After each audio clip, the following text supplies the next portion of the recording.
Magandang hapon mga ka-faith. Welcome back to my channel. Ayan po, nakikita nyo po yung taingan ng baboy. Ayan, pinapalambot ko yan. Nilagyan ko na yan mga ka-faith ng rekado, ng bay leaves, garlic, asin, black pepper, at saka light sauce. Ayan. Tapos palalambutin lang natin ng malambot para sa ganon ay malambot. Ayan, malambot na, kaya i-slice na natin mga ka-faith.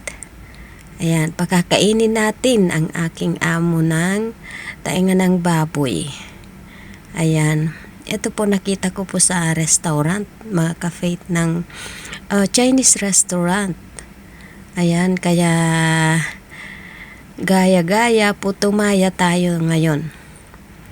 Ayan, slice lang po natin yan ng maninipis. Ayan.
Ayan na mga ka-faith ang ating nilutong tainga ng baboy. Ayan, salamat po mga ka-faith sa inyong panunood.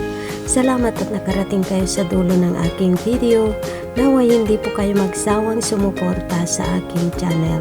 Ingat po kayo lagi. Ang Diyos ang laging gumabay at mag-ingat sa inyong lahat. I love you all. God bless. Ang lagi kong sinasabi, huwag susuko, anuman ang problema na dumating sa ating buhay, ipagkatiwala natin ito sa Panginoon.